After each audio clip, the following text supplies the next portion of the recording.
कि आज तकरीबन सवा घंटा जो सोशल मीडिया के ऊपर हमारे पाकिस्तान की आवाम ने हर जगह के ऊपर और हमारे वकला ने लॉन्ग मार्च के ज़रिए और कन्वेंशन के ज़रिए जो आवाज़ उठाई है, उस आवाज़ का असर सुप्रीम कोर्ट में पहुंचा है। और आज सवा घंटा चीफ जस्टिस ऑफ पाकिस्तान और अटॉर्नी जनरल साहब सिर्फ जस्टिफिकेशन देते रहे हैं कि वो जो कमीशन बनाया गया था वो क्यों बनाया गया था और क्यों वज़ीर आज़म से मुलाकात की गई थी। नंबर 2, चीफ जस्टिस साहब ने कहा है दौरान समाअत के रमज़ान के अंदर हम इस बात का हमने नोटिस लिया है, तो ये बहुत अर्जेंट मामला था, तो लिहाजा हमने नहीं देखा और हमने बेहतरीन तरीके से रमज़ान में ये नोटिस लिया है। बात ये है कि जहाँ पर आप देख रहे हैं कि आपके भाई, आपके कुलीग आपसे इंसाफ मांग रहे हैं, तो आपने नोटिस लेकर सो कॉल्ड वज़ीर आज़म, उस हुकूमत जिसको अवाम ने रिजेक्ट किया है,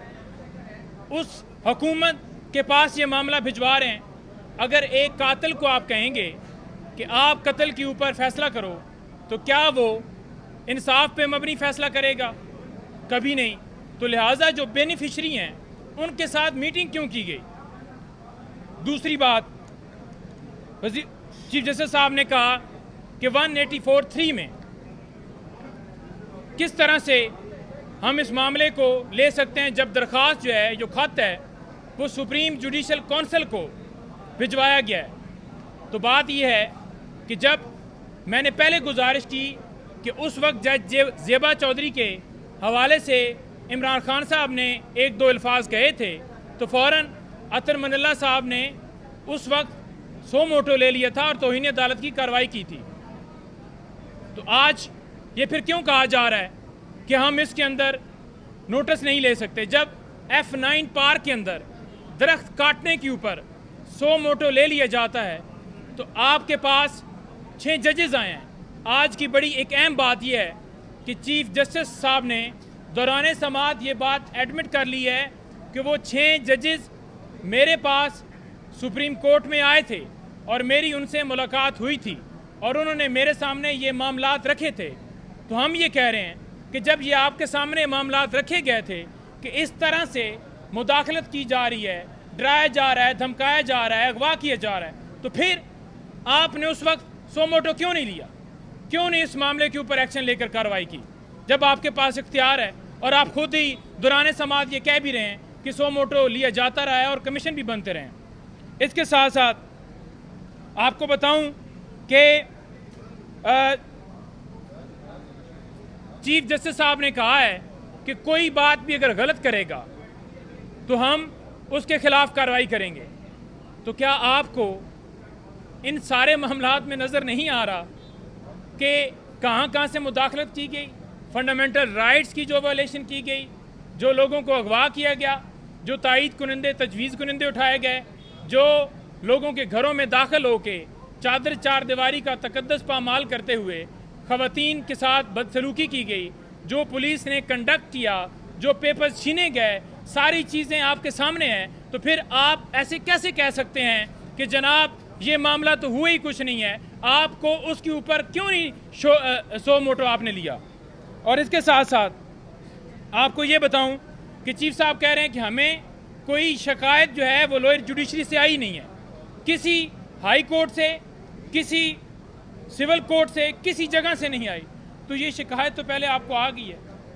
आपके सामने 6 जजेस आकर पेश हुए हैं और उसके ऊपर आपने कुछ भी नहीं किया। तो आज सुप्रीम कोर्ट में जो समाअत हुई है उसके अंदर